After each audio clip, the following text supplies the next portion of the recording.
Hello, here we are. Eric, how are you?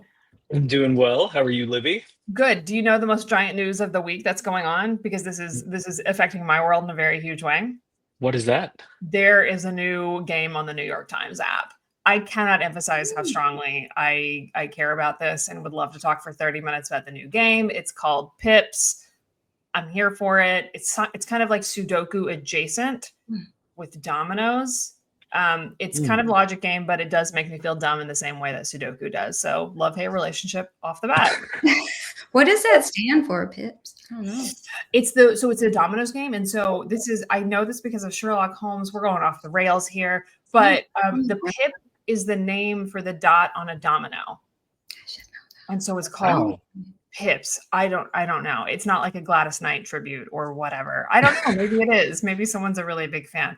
That is an incredibly auspicious start to this. Eric, we have another human on here, and this is so exciting because it's not just you and me talking our presentation talky talk. Eric, who do we have with us today?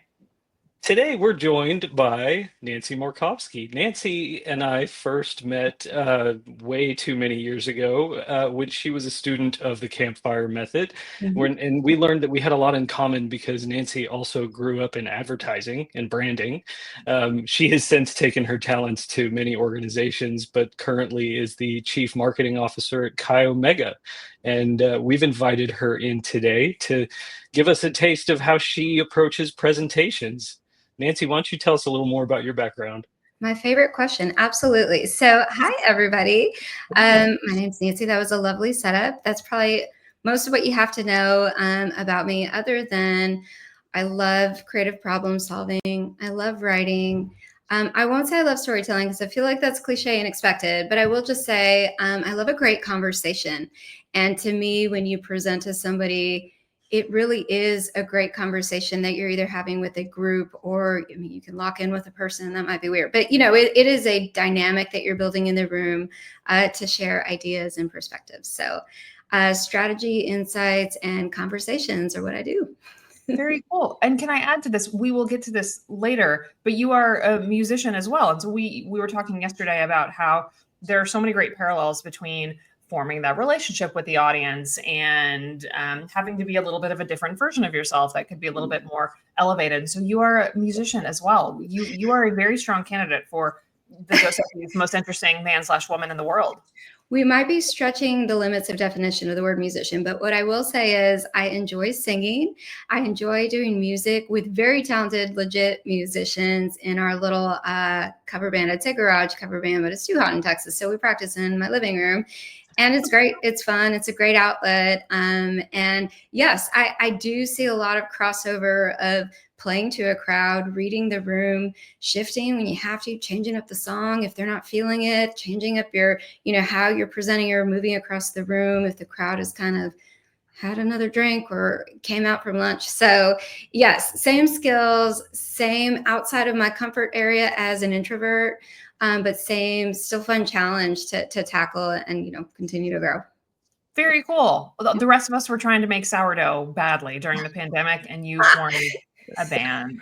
So that's amazing. Okay, so I have a question for the two of you. I described advertising yesterday as like the dark arts, which I fully completely stand by that. So because in what I do, I think about my voice and how to modify my voice and my values and all of that to my direct audience. But in advertising, you all have to do something so different because you're not stepping into your own voice. You're having to embody somebody else's voice, somebody else's values. And not only that, but you're having to think about, okay, who are they? How do they speak? And then who is their audience? And how does their audience want to listen? And how does their audience want to receive that information? So tell me how you just switch from brand to brand and put on a different hat and what that is like. Because I imagine there are many conversations around who is this brand? Who are their customer? What are their values? So tell me what that is like. Eric, do you want to go first? You want me to start? You No, go for it. You're the featured guest today, Nancy. Oh my gosh. Okay. Well, I'll tell you, this is actually what I've spent the bulk of my career doing. And if I were to use a couple of words to describe it, it's radical empathy. It is really understanding not just research, not just data points, but really asking yourself, who is this person?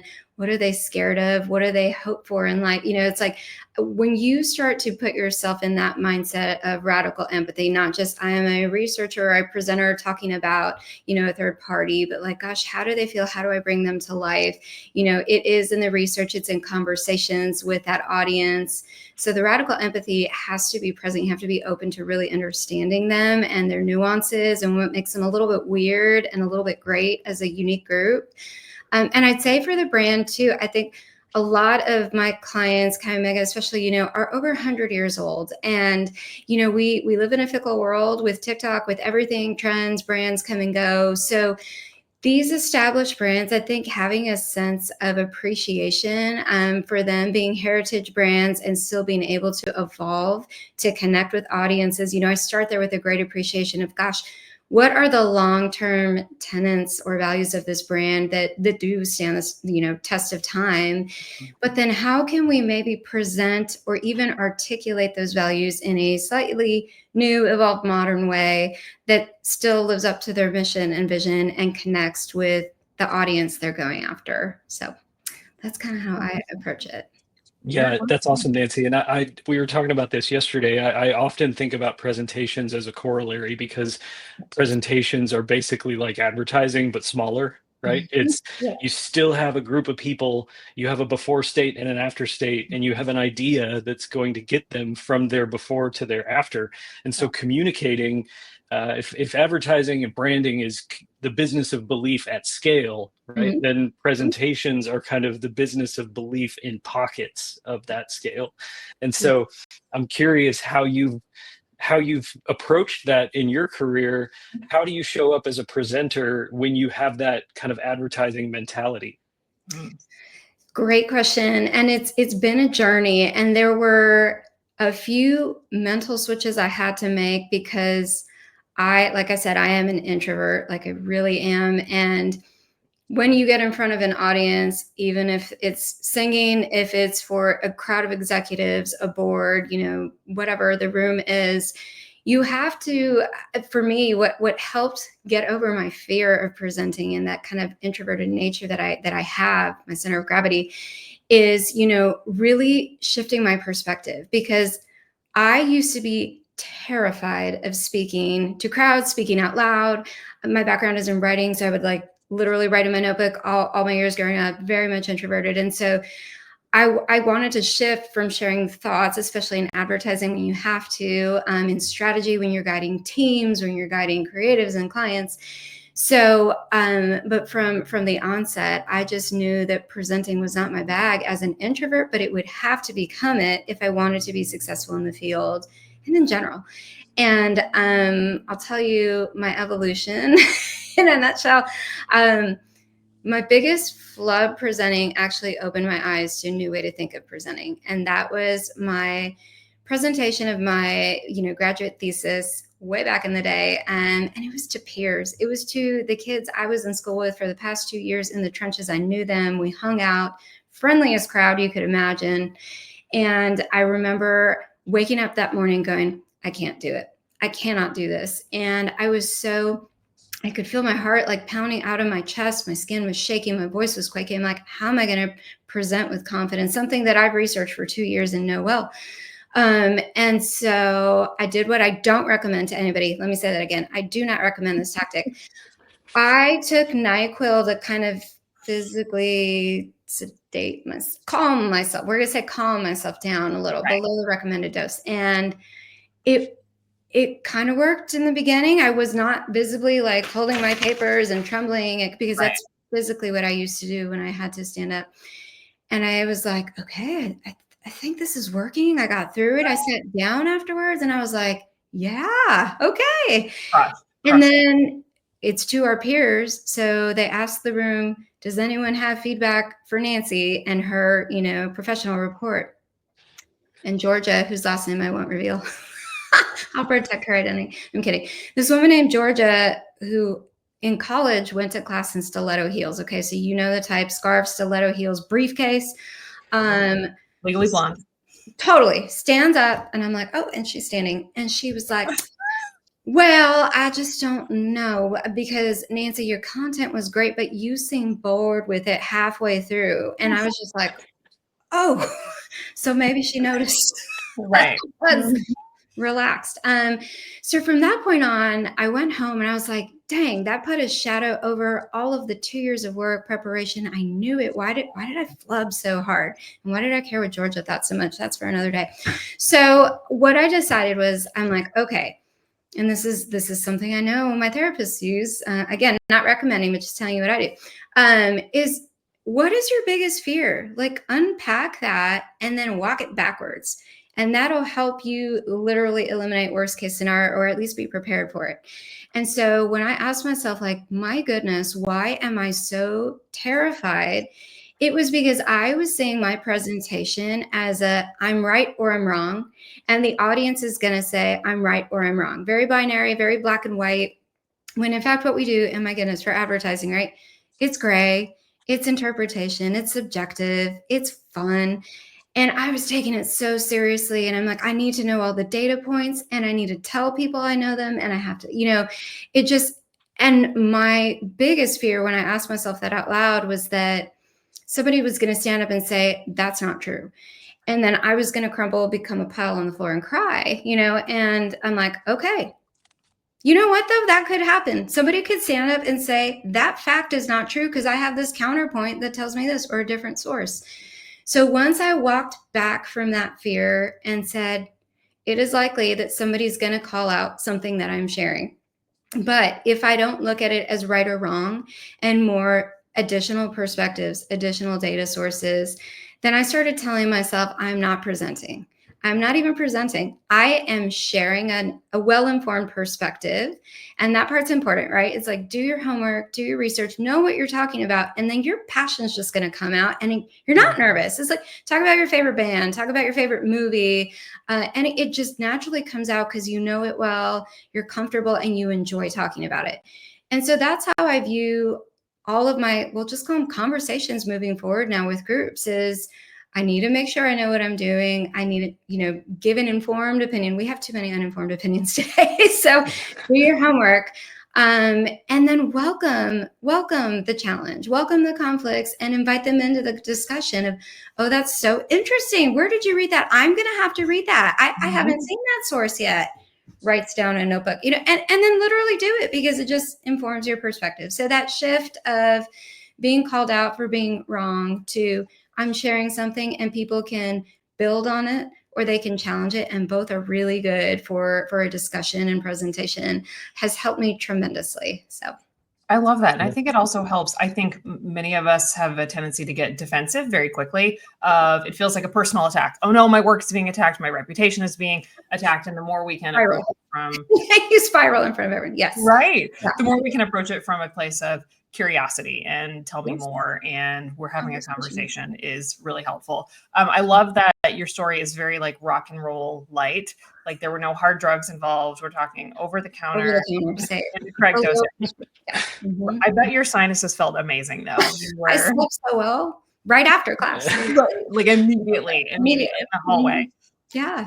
But Nancy, speaking of rock and roll, so recently I asked you to describe your relationship with presentations as a song title. Will you tell everybody what you picked? Yeah, I mean, it was the first song that came to mind. So I just went with my instinct and I said, Welcome to the Jungle. And I mean, we can unpack, find the metaphor you want in that. But to me, it's like, you can't control everything. Like the jungle, there's stuff out there you didn't even know could happen, right? From your audience, their distraction level, technology, lights, heat, dogs, kids barking in the back, right? And kids barking, I don't know about that. But it's like, that was a problem. There's just so much you can't control. Yeah. So when you walk into that jungle, you're equipped, you're prepared. Things will go wrong. They may go wrong. How do you pivot? What are you pulling out of your little kit? How do you go with it? How do you work with it? There are random parts that don't make sense sometimes in dialogues when, you invite questions and conversations and people say something completely not related. You're like, wow, did you hear anything I said? But how do you bring it back?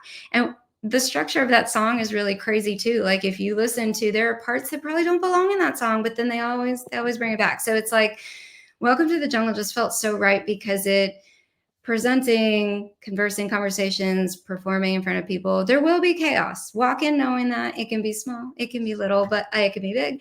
But just have that mindset, welcome it, and be ready to pivot and go with it. As long as the audience is getting something out of it, you're good. I love Yeah, that. and I can confidently say, having been in a band with you for a day, One day. that that Axl Rose has nothing on Nancy. Like I mean, you put on such a good show, and the Very people are there for it. So radical empathy in action. Thank you. Thank you. Been in a band for a day. I mean, we'll need to unpack that later because Never. you don't hear a lot about successful bands that He left the really band were together after for one day. Eric has left the conversation. I was like, oh, one You day. know, one day. I felt like we had hit the ceiling. I was like, this is it. From here. We have achieved success. nothing I'm left. going to go out on top. Yeah, you did. You did. It's a great instinct, and I love what you said about the jungle, because I think for a long time I tried to prepare for presentations more with the mindset of the more I can be prepared, the better I can control. The better I can control everything that's going to happen in the room. I can know the questions that are going to come up. I can be prepared for the tech failures and all of that. And I think it's well intentioned, but I think if you embrace, I think it's a very Zen mentality of things will come up. And we need to learn to respond to them as if we had chosen them and just welcome that into the conversation. Yes, part of the plan. Control everything. Yes. Okay, I'm looking at. Do you know, Nancy? There was a question that came in the chat. Is there something that you could point to for radical empathy? Is that something there's a book about, or folks could read more about radical empathy somewhere? I will tell you, at a previous agency life, it was something we talked a lot about, and it was I helped rewrite the creative brief with that driving vision of radical empathy, because strategists often are next to consumers, talking to them. We get it. We're in their lives. We follow them, all of the ethnographic things you can do. And then you kind of pass that story like the game of telephone along. And by the time it gets to the creative or even media, it's like it's numbers and, facts on a paper. So radical empathy, I'm not going to take credit for it. I will look. I know there were different sources that I had that kind of informed that idea of just like, how do you truly, and don't say you get that person or I've met someone like that, but how do you truly understand them? So that was the driving mentality for that creative brief. And the techniques we use is don't be surface level. Don't just read stats and demographics about them. Talk to them, do chat groups with them. Go where they hang out. What kind of language do they use? What are, they're like really truly understand. And to me, the most interesting parts come from the tension of radical empathy, of what are their challenges, what are their fears, because those are the things to me that often drive behavior that we can't explain. It's the negative emotions that they're trying to solve and sometimes can't always do it. So can your brand help them solve them? What role does your brand play? And I often preach that too, of like, and I'd say this to any presenter, what role are you playing in your audience's life? And are you truly adding benefit? Are people time is a finite resource. And so if people come to your presentation, even if it's on Zoom for 30 minutes on LinkedIn, it's like, how do I make sure they walked away at least doing a head nod, confirming what they knew, opening up an idea to something new? How did I add value to their lives? It doesn't have to be earth shattering, but even a little like, yeah, I kind of thought that. It's cool to hear somebody else's perspective. So yeah. So to wrap it up, radical empathy was that thought. I did read a lot of books leading up to it, and I'm happy to dig back into the archives and share those because it really is just relating to people and understanding motivations and drivers. So. Very cool. I love that. Yeah. Eric, you look like you were going to say something, and I don't want to cut you off by singing "Welcome to the Jungle." So tell me if you're going to say something before I want you to do that. Well, I do. Well, no, you know what? I'm not going to tell that dad joke. I'll tell that to you guys later. That's a terrible. Okay, fine. It didn't take that much arm. A lot of people. Yeah, no. Twist my. I tell dad jokes all the time. I'll tell it. Axl Rose. A lot of people are curious as to whether or not he has a nephew, and he does not have a nephew, but he does have a niece. Yes. I just see myself out. I'm like thinking of like the end of that song. Do you remember the lyrics, Eric? I'm just kidding. Everybody's screaming at once. Anyway. Yeah. My original I do want to talk have you- more about rat. Oh, Mhm. sorry. Go ahead. Oh, I was just gonna say my original instinct to have you not tell that joke was right on, as it turns out. So first thought, best thought, just go with the gut. Just go with it. Bring it Just back. go with it. Bring it back. You were saying. Okay, let's talk more about radical empathy in a presentation setting. And one of the things that we are often fond of quoting, and I'm not sure where it came from, is that you can either present to people or you can be present with people. Mm. And you really can't do both at the same time. And I think that, your story, Nancy, really illustrated that. Can you talk more about what it's like to get to know an audience for presentations and how you build that radical empathy? Like, what are some techniques that you can use to build a presentation audience relationship? Oh, for sure. Well, I think, your content is your content. And like I said, it should be informed. You should know it well. But then you can ask yourself, like, who's going to show up? Were they forced? Were they voluntold to come to this? Were they forced, like my children at some of my shows, were they forced to be there against their will? So just understand what, and honestly ask them, what are you hoping to get out of today? Either beforehand or at the start, so that you make sure you are making it worth their while. You're bringing it in, there, I can't tell you how many times brainstorms, because our agency strategy or creative completely flopped, missed the mark, right? Or is not what the client wanted. And I've stopped presentations, but instead of going, okay, well, I've got 8 more slides and then I'm going to go eat that deli sandwich on the tray and we're good. No. So it was like, I stopped, I read the room, and I'm like, they're not loving this, and I'm not going to, shoehorn this into the strategy, into their business, because they don't believe in it. It's not adding value. So I turned it into a brainstorm and said, you know what? Maybe X idea was dumb or terrible or just off base, or you're not ready to embrace it. And all of those are perfectly legit. What did you envision? What direction did you think we were going? Maybe right, maybe wrong, maybe crazy, but you build off of it, and then you use your content, your insights, your informed perspective to help them get somewhere better. So ask the audience what they want ahead of time in an email. Excited to chat with you today. If there's something specific you want to get out of today, let me know. Talk to them, warm up the crowd. Are shopping online or playing Sudoku, or now what is it, Pips? Read the room. If you've lost them, you're not adding value. You're not. And so come in that room again, but more importantly, ask them what they need and how can you contribute to it, and roll with it.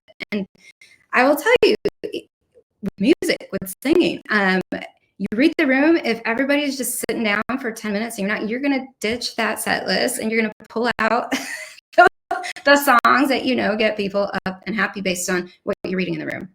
I love that. That takes, I think, a phenomenal amount of humility to, hey, I've walked in with this 30-minute seeing board looks and people not engaging. I think that it takes a huge amount of presence and empathy and humility to be able to say, okay, what I planned is not working, and I still want to be of service to the audience. So how do I do that? So that is a tough thing, because I've walked into a million presentations thinking about one and only one person, and it's myself. And it's, by God, I'm going to get through my 30 slides. I don't care about anything else. I think we're all being of service to the audience. No, you didn't get through your 30 slides, but you cultivated a conversation, which was so much more valuable to everyone.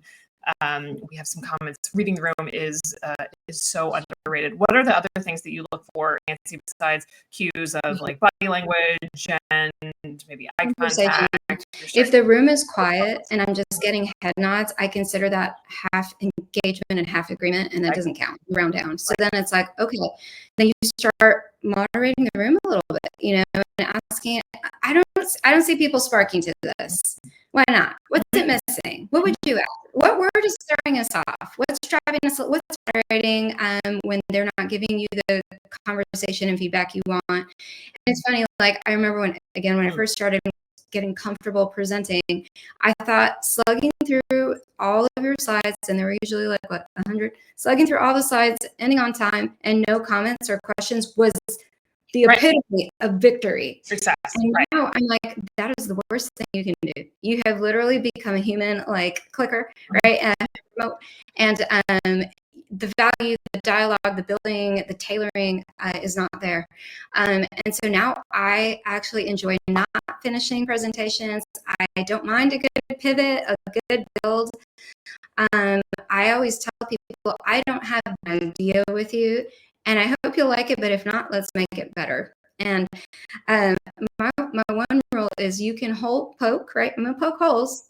If you try and but only if you put something else in its place, or at least try to poke away, but you got to contribute too, because instinctively, if something's wrong, there's a reason behind it, right? So I'm more interested in the reason versus, hey, that's wrong. So I love it. It's like you can't shoot down my restaurant suggestion unless you have a different. that's right. Well, we're going there, and you're gonna love it. You can't just hate Tex-Mex without giving a different suggestion. I have one more question, just out of honestly curiosity and selfishness. How do you think about talking to an audience, whether in a presentation room or from a brand perspective, that you can no longer directly relate to personally? I think about your work and speaking to Gen Z. And so, I mean, is it focus groups and kind of chat sessions like you discuss? How do you even start to get into the values and who these people are when it is someone very different from yourself? Well, I will say this. That's a great question. I think there's only been one time where I'm like, I am the audience. Every other time it was completely opposite of me. So I had to really ask myself, how do I get to know them? Yes, to all of the suggestions you have. I do start with a good baseline of like factual data, statistics, projectable numbers, right? So it's not just a hunch, but also don't ignore the hunch. Like we know bits and pieces because of cultural conversations, things we've seen.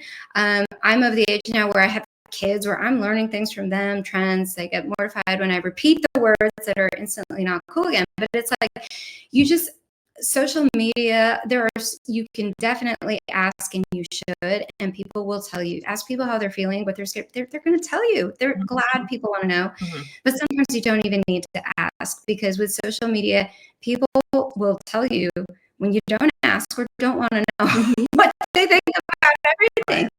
So I would just say, but social media is not for all audiences. So who are they? Where are they spending time? How can you talk to somebody? Because you're not stuffed in a conference room eating cookies, you're chill. You're in your own environment. You're relaxed. You're talking. So for Gen Z, that's exactly what we did. Through Amplifying Sorority, this group is called Research Coalition. We did a quantitative study. I dug through all the little data points, found interesting insights. Then we did focus groups with them online. They opened, and we said, hey, we're seeing this kind of data. Is that true? Tell us, or call us out on it. Is that what you're feeling?